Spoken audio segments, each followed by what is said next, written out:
Okay, let's talk about the coordinators from Sunday. A lot of people tomorrow grade them. I'm not necessarily going to grade them. But check out the Detroit Lions Talk playlist, thumbs up the video, share, subscribe to the channel. First, we got to point out the Lions always start off a little bit shaky, especially offensively.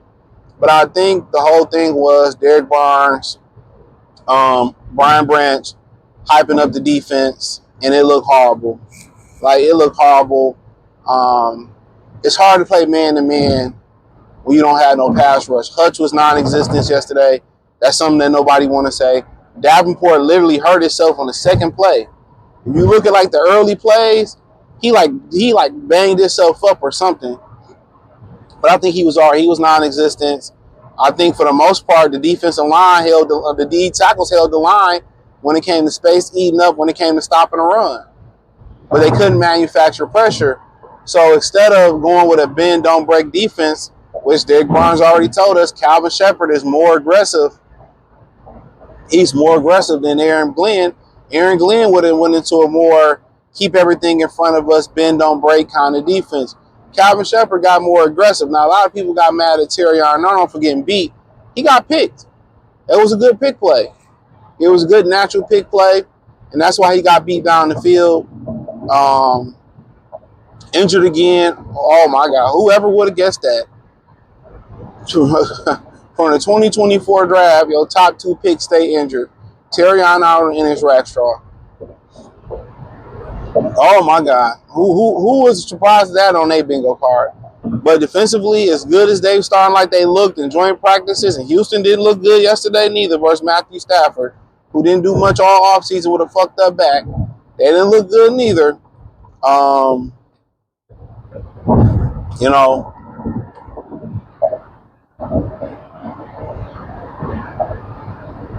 It was and at the end of the game, they played a lot better. DJ Reed early on gave up something, then he started locking shit down. It just didn't look in unison. The front end wasn't working with the back end.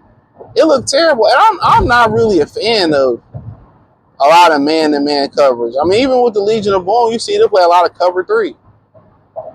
The great Tampa Bay defense with Derek Brooks and Warren Sapp, they played a lot of cover 2. So, the one, who like to play a lot of man-to-man defense, it all comes back. It's from the same tree. It's from the same tree, y'all. Bill Belichick like to play a lot of man-to-man defense.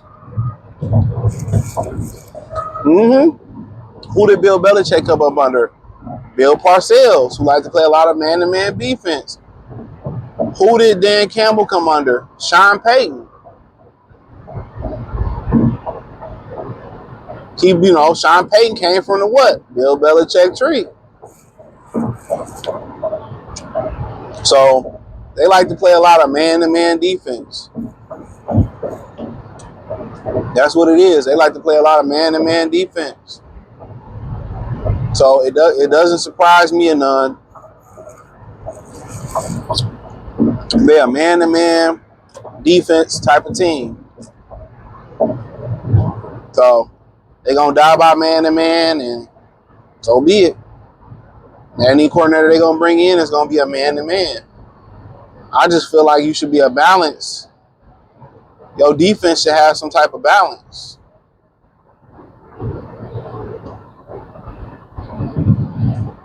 Is this line open? It is. Your defense should have some type of balance. And right now, it's just teams know they're going to run a lot of man-to-man. They're going to do a lot of man-to-man beaters. You play man-to-man, you got to get home. Whether you're blitzing 5 or 6, you sending 4. You can't send 4 and play man-to-man in the back end, even too high. Man under, 2 men under, I mean, you can't play that. You can't get no pass rush. Can't play it. But as far as the defensive coordinator, he kind of got his first time calling plays too. He got his foot. He did well towards the end of the game, but by that time, the defense was tired, and then Josh Jacobs started ripping off runs. Defense just got tired. When you ain't getting home to the quarterback, he had all day to pass. And they like, oh, I'm showing pressure this Green Bay defensive line. I think Well, I think it had a lot to do with them counting on. They got a lot to do with personnel. They didn't want to get nobody in there. They didn't want to draft nobody. He didn't want to address it. You know, I mean, you seen it yesterday. We good. We good at defensive end. And a lot of fans is gonna throw that in their face. And y'all not good. We all knew it. Nobody believes in Marcus Davenport. New Orleans, Minnesota, Detroit. The Davenports don't believe in Davenport. And so I mean, really, Calvin Sheppard got dealt a raw hand. They didn't do nothing to improve that pass rush. You bringing back two players who have season-ending injuries to anchor your defensive line. Then the third guy that's going to come back, he coming off a season-ending injury in Lee McNeil.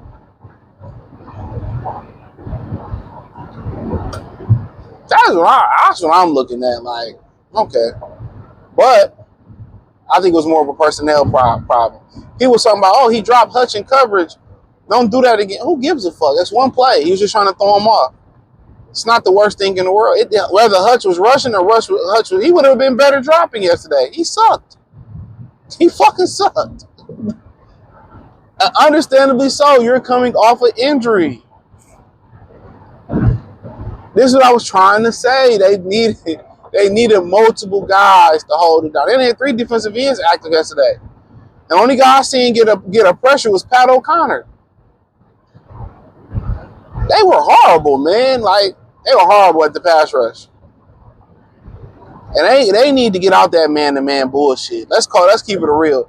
They need to go closer to a balanced defense. They need to go closer to a hybrid, more, zone coverage defense. You got no power? I'm tired of talking about it. Offensively, it doesn't surprise me. As soon as you see Goff start moving and start running like a white chick in one of those murder films, he trip over his own fucking shoelaces and fall down. But horrible. Defensive line was hard. Glasgow is the reason why they drafted Frank Ragnow to begin with. Glasgow is glass ass out. He ass out. I'm going to make a suggestion right here. Some may disagree. Some may agree. I'm going to make a suggestion. I think they should just go ahead and let Tate Ratledge play center right now. And it was a miscommunication in there where Tate took what's on the wrong side and left the center, or left the man coming up the middle on the goal line. And people are like, why didn't they throw deep? They couldn't protect them. Sewell got beat by Michael Parsons one play. Mahogany and Glasgow and Tate Ratledge had miscommunications all day. Green Bay ran a lot of stunts. They didn't know how to handle it. And maybe they should have kept Kevin Seifert. Maybe they should have at least kept Kevin Seifert there. That probably would have been smart. He left for nothing. Maybe they should have kept Kevin Seifert. But, after what Mahogany showed them last year, but really, it's probably Ragnow. It's probably Ragnow's position. Glenn Glasgow, he wasn't a good center to begin with. That's why they got Ragnow. That's why they got Ragnow. So I think at this point, the adjustment is probably to put just Tate Ratledge at center. And what Glasgow is a center. He ain't getting no better. The only thing he can do is get worse and maintain. So I think if you're going to get a center, you're going to do this. I think the biggest adjustment, I would just say, Tate Ratledge, you be the center. We're gonna figure it out with you. You're gonna be the center. And we heard Houston had stopped their run defense a lot. They run the attack a lot. They couldn't get nothing going versus Houston. So honestly, I put Tate Ratledge at center, put Glasgow back to guard, and be done with it. At least we know Tate Ratledge get better and better and better eventually. So that's my opinion on it. Other than that, that was it. He couldn't run because they couldn't protect. They couldn't run block, and that's the biggest thing about it. Not being able to run block. They like, some things that's correctable, and okay. Another thing about it, obviously the passing game, they couldn't get the ball off or none of that, man. That's just due to the offensive line. So, John Morton knew his offensive line kind of sucked and they was going to struggle, so he called up a lot of screen plays, a lot of short plays. But if you don't have the time and you don't have the quarterback to buy the time with his legs, now I tell you this, in Chicago tonight, Monday night, if their offense look good and they win, I don't think the Lions will be able to mentally recover from that. I think they're done. If that happened, that's the final blow. And then Chicago will come in and whoop their ass next week. They're done. They're done. They're done. That's when you're going to know you're going to put a fork in them. They're done. They are officially done. If that happened, Chicago look good tonight, they win. Next week, they're going to come in and beat the Lions. I'll tell you that right now. They're going to whoop the Lions, and the Lions are going to be officially put a fork in. I heard Corey Woods report that, he said that Lion players are, checking their social media and mad on how quick the fans turned on them. Man, nigga, y'all been trashed forever. I'm almost 40 years old, and I never remember y'all being good. Outside of 91 and the year they got cheated in Dallas, and the last 2 seasons, like, dog, 2 seasons, dog. Like, y'all got to understand. That's like, taking an abused fucking dog out of an abusive home, and you trying to rehabilitate it. You know what I mean? You trying to rehabilitate the dog. You want to rehabilitate him. It ain't gonna happen in 4 seasons, in 2 seasons, in 3 years. So it take time. Oh my God! Maybe getting these old people, man. Get these old motherfuckers off the road. Get them a lift pass for all senior citizens. ARP lift pass. But yeah, they like, yeah, man, the Lions, they was mad at the fan. Fuck y'all. Y'all been letting us down most of our whole life. You could be 100 years old, they've been letting you down. So if y'all don't fucking like it, we don't care. Win something then, nigga. Win a championship. Yeah, they was pretty pissed at the fan. Man, we pissed at y'all every year. Y'all let us down every fucking year of my life. Y'all have let us down. Every year. Y'all have let me down.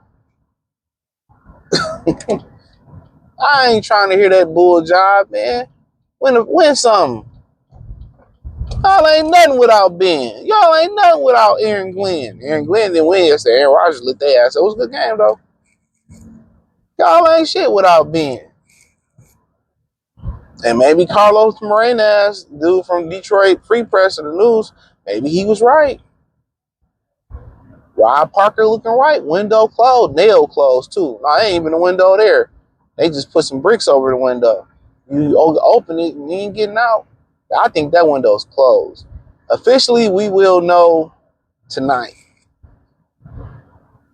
Officially, we will know tonight if Chicago offensively look good and they win, it is over. And they come and put foot to ass next week, and man, it is going to be over with. And this is why I don't invest into Lion tickets.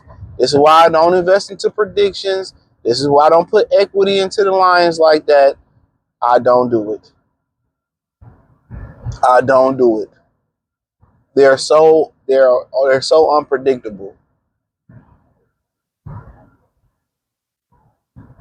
And if you couldn't be, and I think Jim Nash made a great point. Aaron Rodgers said, it's going to be a lot of bad film offensively week one going, from week one going, we're going to put a lot of bad film out there going from week 1 to week 2.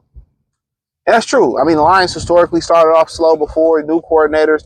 Everything is not going to be peaches and cream. They didn't play preseason. A lot of people fans saying they should play preseason. I disagree with that. I do. Don't play it.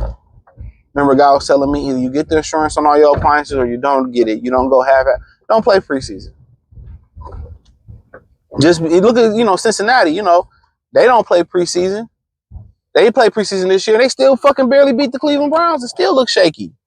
So, I mean, it is what it is. Check out the Detroit Lions Talk playlist. Thumbs up the video, share the video, subscribe to the channel. Subscribe button, hit the bell icon button. Check out Detroit Lions Talk playlist. Hit the link tree. You can find me everywhere. Peace.